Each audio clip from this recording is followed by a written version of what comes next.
This is a chapter from Dostoevsky's novel House of the Dead, based on his personal experiences as a convict. The novel beautifully depicts life of convicts in a Siberian prison. After reading this book, one just loses the drive to hate even the most vicious of criminals. Rather, people might start looking upon them as patients who are in need of treatment. This particular chapter describes interesting encounters with animals and birds who were almost an integral part of the convict establishment. Gnaitko, a bay horse, was bought a little while afterwards, and the event furnished a much more agreeable and interesting diversion to the convicts that the visit of the high personage I have been talking about. We required a horse at the jail for carrying water, refuse matter, etc. He was given to a convict to take care of and use. This man drove him under escort, of course. Our horse had plenty to do morning and night. It was a worthy sort of beast, but a good deal worn, and had been in service for a long time already. One fine morning, the eve of St. Peter's Day, Gnaitko, our bay, who was dragging a barrel of water, fell all of a heap and gave up the ghost in a few minutes. He was much regretted, so all the convicts gathered round him to discuss his death.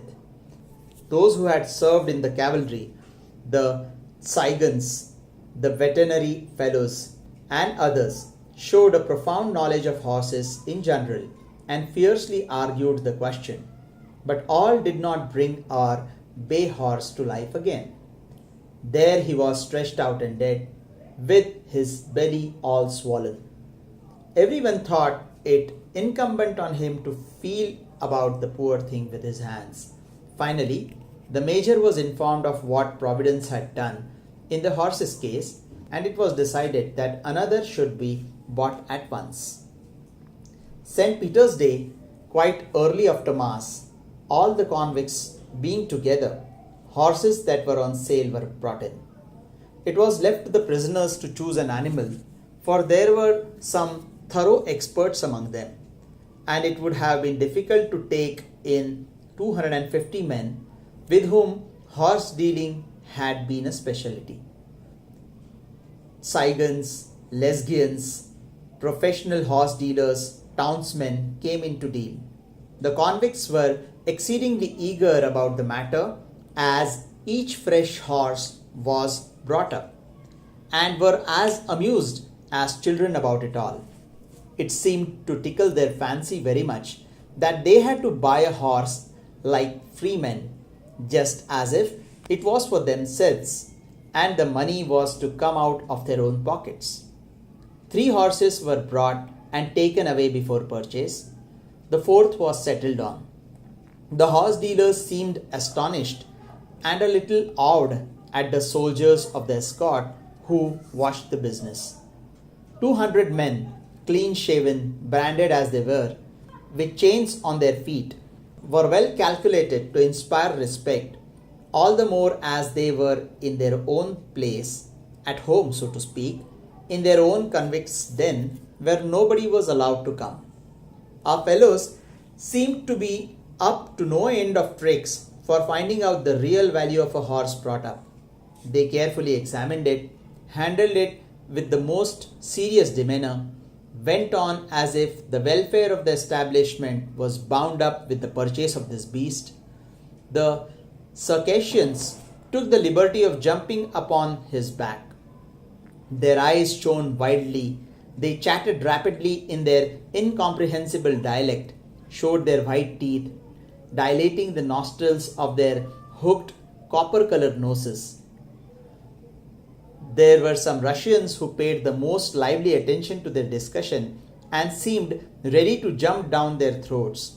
They did not understand a word, but it was plain they did what they could to gather from the expression of the eyes of the fellows whether the horse was good or not.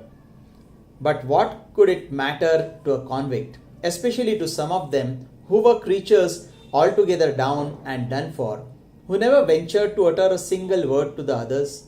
What could it matter to such as these whether one horse or another was bought? Yet it deemed as if it did. The Circassians appeared to be the most relied on for their opinion, and besides these, a foremost place in the discussion was given to the Tsaigans and those who had formerly been horse dealers. There was a regular sort of duel between two convicts, the Tsaigan Kolikov, who had been a horse dealer and stealer, and another who had been a professional veterinary, a tricky Siberian peasant, who had been at the establishment and at hard labor for some time, and who had succeeded in getting all Kolikov's practice in the town. I ought to mention that the veterinary practitioners at the prison, though without diploma, were very much sought after, and that not only the townspeople and tradespeople, but high officials in the city took their advice when their horses fell ill, rather than that of several regularly diplomatized veterinaries who were at the place. Till Jolkin came, the Siberian peasant Kolikov had plenty of clients from whom he had fees in good hard cash. He was looked on as quite at the head of his business. He was a Tsaigan all over his doings, liar and cheat, and not at all the master of his art he boasted of being.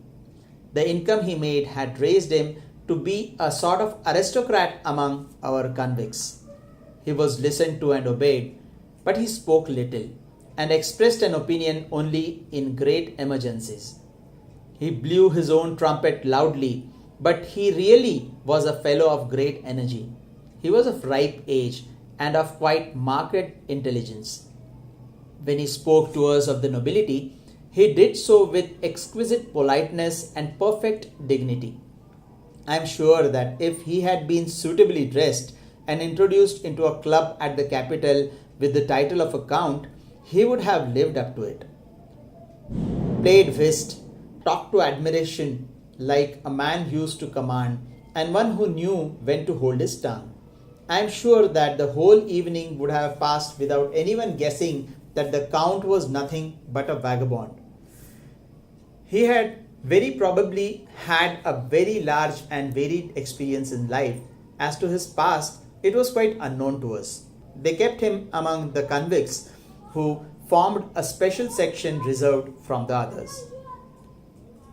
But no sooner had Jolkin come, he was a simple peasant, one of the old believers, but just as tricky as it was possible for a mujik to be. The veterinary glory of Kolikov paled sensibly. In less than 2 months, the Siberian had got from him all his town practice, for he cured in a very short time horses Kolikov had declared incurable and for which he had been given up by the regular veterinaries. This peasant had been condemned and sent to hard labor for coining. It is an odd thing he should ever have been tempted to go into that line of business. He told us all about it himself and joked about their wanting 3 coins of genuine gold to make 1 false. Kolikov was not a little put out at this peasant's success, while his own glory so rapidly declined. There was he who had a mistress in the suburbs, who used to wear a plush jacket and top boots, and here he was now obliged to turn tavern keeper, so everybody looked out for a regular row when the new horse was bought. The thing was very interesting. Each of them had partisans. The more eager among them got to angry words about it on the spot. The cunning face of Jolkin was all wrinkled into a sarcastic smile, but it turned out quite differently from what was expected. Kolikov had not the least desire for argument or dispute. He managed cunningly without that. At first, he gave way on every point and listened deferentially to his rival's criticisms. Then he caught him up sharply on some remark or other and pointed out to him modestly but firmly that he was all wrong. In a word, Jolkin was utterly discomfited in a surprisingly clever way, so Kolikoff sighed, was well pleased. I say, boys, it's no use talking. You can't trip him up. He knows what he is about, said some. Jolkin knows more about the matter than he does, said others, not offensively, however. Both sides were ready to make concessions. Then he's got a lighter hand besides having more in his head. I tell you that when it comes to stock, horses, or anything else, Kolikoff needn't duck under to anybody. Nor need Jolkin, I tell you. There is nobody like Kolikoff. The new horse was selected and bought. It was a capital gelding, young, vigorous and handsome, an irreproachable beast altogether. The bargaining began. The owner asked 30 rubles. The convicts wouldn't give more than 25. The higgling went long and hotly. At length, the convicts began laughing. Does the money come out of your own purse? Said some. What's the good of all this? Do you want to save the government cash box? Cried others. But it's money that belongs to us all. Pals, said one. Us all? It's plain enough that you needn't trouble to grow idiots. They'll come up of themselves without it. At last, the business was settled at 28 rubles. The major was informed, the purchase sanctioned. Bread and salt were brought at once, and the new boarder led in triumph into the jail. There was not one of the convicts, I think, that did not pat his neck or caress his head. The day we got him, he was at once put out fetching water. Put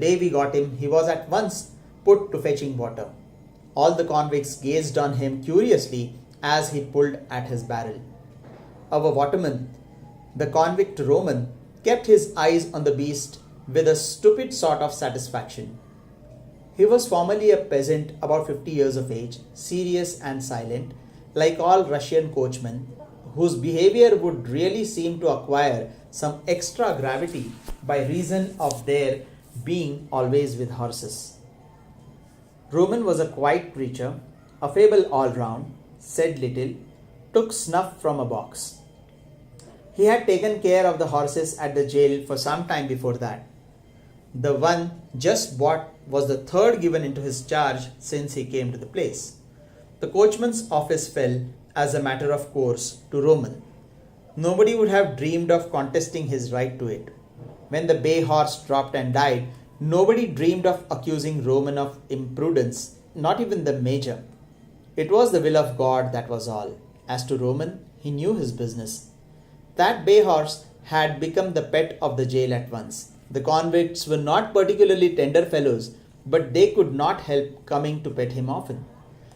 Sometimes, when Roman, returning from the river, shut the great gate which the sub-officer had opened, Gnaitko would stand quite still waiting for his driver and turning to him as for orders. Get along, you know the way, Roman would cry to him. Then Gnaitko would go off peaceably to the kitchen and stop there, and the cooks and other servants of the place would fill their buckets with water, which Gnaitko seemed to know all about.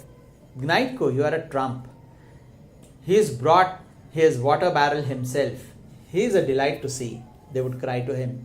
That's true, he is only a beast, but he knows all that's said to him. No end of a horse is a Gnaitko. Then the horse shook his head and snorted, just as if he really understood all about his being praised. Then someone would bring him bread and salt, and when he had finished with them, he would shake his head again, as if to say, I know you, I am a good horse, and you are a good fellow. I was quite fond of regaling Gnaitko with bread. It was quite a pleasure to me to look at his nice mouth and to feel his warm, moist lips licking up the crumbs from the palm of my hand. Our convicts were fond of live things, and if they had been allowed, would have filled the barracks with birds and domestic animals. What could possibly have been better than attending to such creatures for raising and softening the wild temper of the prisoners? But it was not permitted. It was not in the regulations, and, truth to say, there was no room there for many creatures.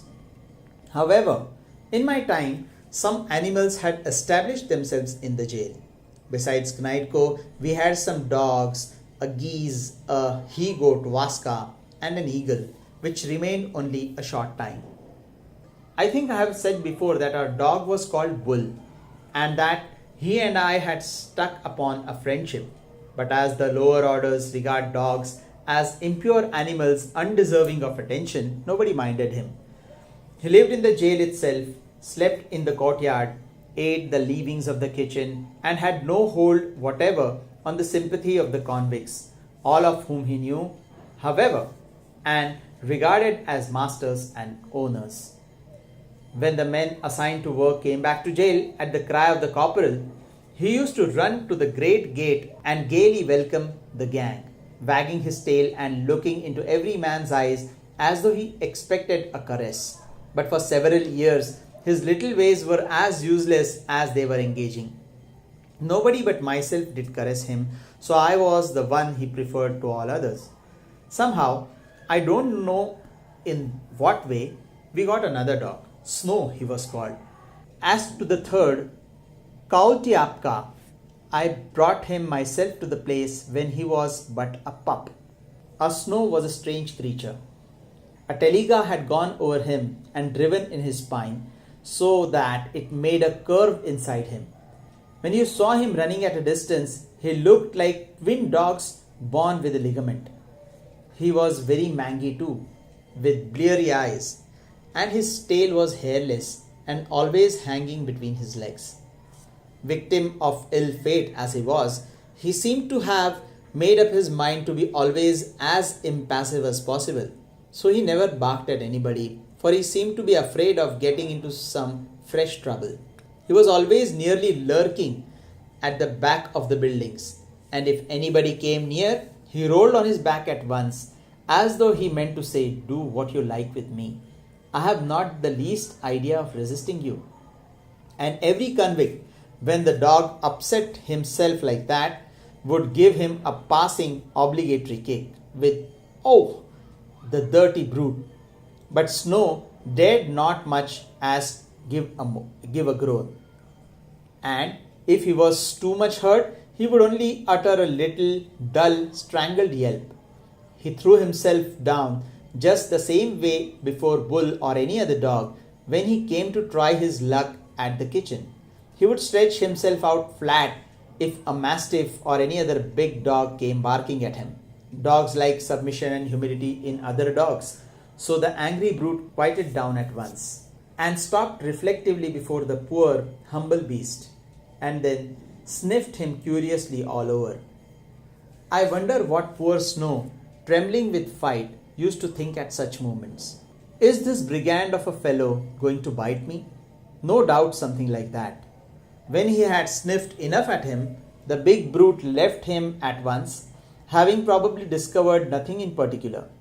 Snow used then to jump to his feet and join a lot of four-footed fellows like him who were running down some yuchka or other.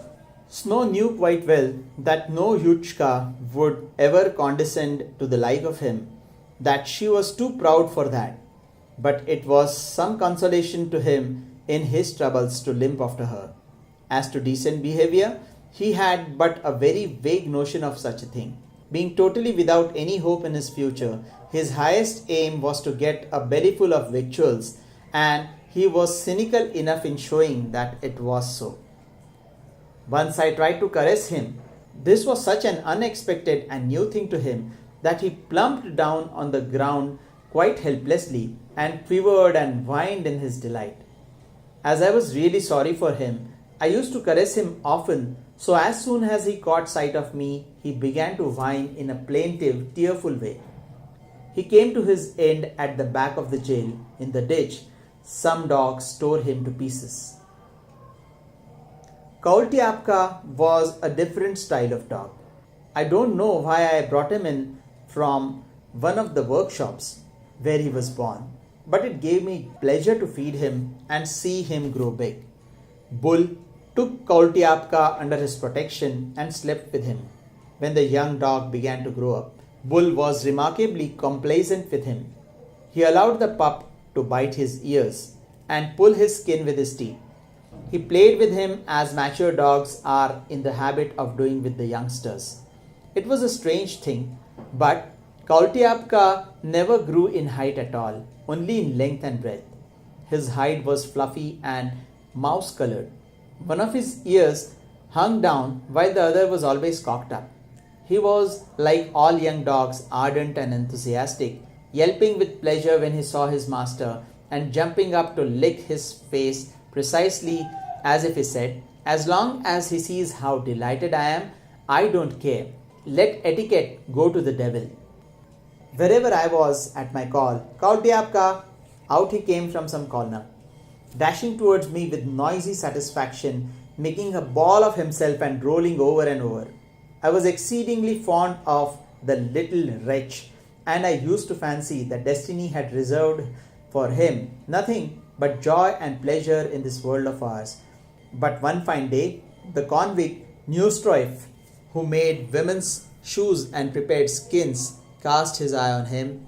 Something had evidently struck him, for he called Kaultyapka, felt his skin, and turned him over on the ground in a friendly way.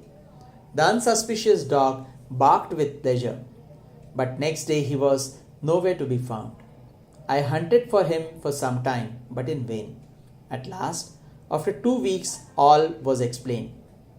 Kaultyapka's natural cloak had been too much for Dostoevsky, who had flayed him to make up with the skin some boots of fur-trimmed velvet ordered by the young wife of some official. He showed them me when they were done. Their inside lining was magnificent, all Kaultyapka. Poor fellow. A good many convicts worked at tanning and often brought with them to the jail dogs with a nice skin, which soon were seen no more. They stole them or bought them. I remember one day I saw a couple of convicts behind the kitchens laying their heads together. One of them held a leash of a very fine black dog of particular good breed. A scamp of a footman had stolen it from his master and sold it to our shoemakers for 30 kopecks. They were going to hang it. That was their way of disposing of them. Then they took the skin off and threw the body into a ditch used for ejecta, which was in the most distant corner of the court, and which stank most horribly during the summer heats, for it was rarely seen to. I think the poor beast understood the fate in store for him. It looked at us one after another in a distressed, scrutinizing way. All intervals it gave a timid little wag with its bushy tail between its legs, as though trying to reach our hearts by showing us every confidence. I hastened away from the convicts, who finished their vile work without hindrance. As to the geese of the establishment, they had established themselves there quite fortuitously. Who took care of them, to whom did they belong, I really don't know. But they were a huge delight to our convicts and acquired a certain fame throughout the town. They had been hatched in the convict establishment somewhere, and their headquarters was the kitchen, whence they emerged in gangs of their own, when the gangs of convicts went out to their work. But as soon as the drum beat and the prisoners massed themselves at the great gate, outran the geese after them, cackling and flapping their wings. Then they jumped one after the other the elevated threshold of the gateway, while the convicts were at their work. The geese pecked about at a little distance from them. As soon as they had done and set out for the jail, again the geese joined the procession, and people who passed by would cry out, "I say, there are the prisoners with their friends, the geese. How did you teach them to follow you?" Someone would ask. "Here's some money for your geese," another said, putting his hand in his pocket. In spite of their devotion to the convicts, they had their necks twisted to make a feast at the end of the Lent of some year, I forget which. Nobody would ever have made up his mind to kill a goat Vaska, unless something particular had happened, as it did. I don't know how it got into a prison or who had brought it. It was a white kid and very pretty. After some days, it had won all hearts. It was diverting and winning. As some excuse was needed to keeping it in the jail, it was given out that it was quite necessary to have a goat in the stables, but he didn't live there, but in the kitchen principally. And after a while, he roamed about all over the place. The creature was full of grace and as playful as could be, jumped on the tables, wrestled with the convicts, came when it was called, and was always full of spirits and fun. One evening, the Lesghian Babai, who was seated on the stone steps at the doors of the barracks among a crowd of other convicts, took it into his head to have a wrestling bout with Vaska, whose horns were pretty long. They butted their foreheads against each other. That was the way the convicts amused themselves with him. When all of a sudden Vaska jumped on the high step, lifted himself up on his hind legs, drew his forefeet to him, and managed to strike the Lesghian on the back of the neck with all his might, and with such effect that Babai went headlong down the steps to the great delight of all who were by, as well as Babai himself. In a word, we all adored our Vaska. When he attained the age of puberty, a general and serious consultation was held, as the result of which he was subjected to an operation which one of the prison veterinaries executed in a masterly manner. Well, said the prisoners, he won't have any goat smell about him. That's one comfort. Vaska then began to lay on fat in the most surprising way. I must say that we fed him quite unconscionably. He became a most beautiful fellow with magnificent horns, corpulent beyond anything. Sometimes as he walked, he rolled over on the ground heavily out of sheer fatness. He went with us out to work too, which was very diverting to the convicts and all others who saw, and everybody got to know Vaska, the jailbird. When they worked at the river bank, the prisoners used to cut willow branches and other foliage and gather flowers in the ditches to ornament Vaska. They used to twine the branches and flowers round his horns and decorate his body with garlands. Vaska then came back at the head of the gang in a splendid state of ornamentation, and we all came after in high pride at seeing him such a beauty. This love for our goat went so far that prisoners raised the question, not a very wise one, whether Vaska ought not to have his horns gilded. It was a vain idea. Nothing came of it. I asked Akim Akimich, the best gilder in the jail, whether you really could gild a goat's horns. He examined Vaska's quite closely, thought a bit, and then said it could be done, but that it would not last, and it would be quite useless. So nothing came of it. Vaska would have lived many years more and no doubt have died of asthma at last if, one day as he returned from work at the head of the convicts, his path had not been crossed by the major who was seated in his carriage. Vaska was in particularly gorgeous array. "Halt!" yelled the major. "Whose goat is that?" They told him, "What? A goat in the prison? And that without my leave? Sub-officer." The sub-officer received orders to kill the goat without a moment's delay, flay him and sell his skin, and put the proceeds to the prisoner's account. As to the meat, he ordered it to be cooked with the convicts' cabbage soup. The occurrence was much discussed. The goat was much mourned, but nobody dared to disobey the major. Vaska was put to death close to the ditch I spoke of just now. One of the convicts bought the carcass, paying a ruble and 50 kopecks. With this money, white bread was bought for everybody. The man who had bought the goat sold him at retail in a roasted state. The meat was delicious. We had also, during some time in our prison, a steppe eagle, a quite small species. A convict brought it in, wounded, half dead. Everybody came flocking around it. It could not fly, its right wing being quite powerless. One of its legs was badly hurt. It gazed on the curious crowd wrathfully, and opened its crooked beak as if prepared to sell its life dearly. When we had looked at him long enough and the crowd dispersed, the lamed bird went off, hopping on one paw and flapping his wing, and hid himself in the most distant part of the place he could find. There he huddled himself in a corner against the palings. During the 3 months that he remained in our courtyard, he never came out of his corner. At first, we went to look at him pretty often, and sometimes they set Bull at him, who threw himself forward with fury, but was frightened to go too near, which mightily amused the convicts. A wild chap that, he won't stand any nonsense.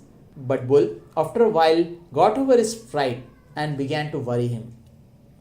When he was roused to it, the dog would catch hold of the bird's bad wing, and the creature defended itself with beak and claws, and then got up closer into his corner with a proud, savage sort of demeanor, like a wounded king, fixing his eyes steadily on the fellows looking at his misery. They tired of the sport after a while, and the eagle seemed quite forgotten. But there was someone who, every day, put close to him a bit of fresh meat and a vessel of some water. At first, and for several days, the eagle would eat nothing. At last, he made up his mind to take what was left for him, but he never could be got to take anything from the hand or in public. Sometimes I succeeded in watching his proceedings at some distance. When he saw nobody and thought he was alone, he ventured upon leaving his corner and limping along the palisade, a dozen of steps or so. Then he went back, and so forwards and backwards, precisely as if he were taking exercise for his health under medical orders. As soon as ever he caught sight of me, he made for his corner as quickly as he could, limping and hopping. Then he threw his head back, opened his mouth, ruffled himself, and seemed to make ready for fight. In vain I tried to caress him. He bit and struggled as soon as he was touched. Not once did he take the meat I offered him, and all the time I remained by him, he kept his wicked, piercing eye upon me. Lonely and revengeful, he waited for death, defying, refused to be reconciled with everything and everybody. At last, the convicts remembered him after 2 months of complete forgetfulness, and then they showed a sympathy I did not expect of them. It was unanimously agreed to carry him out. Let him die, but let him die in freedom, said the prisoners. Sure enough, a free and independent bird like that will never get used to the prison, added others. He is not like us, said someone. Oh well, he is a bird and we are human beings.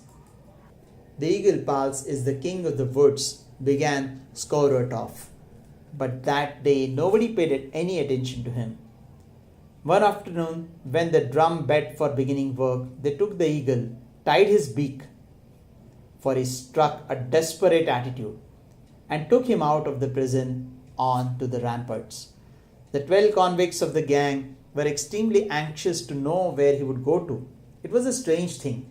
They all seemed as happy as though they had themselves got their freedom. Oh, the wretched brute!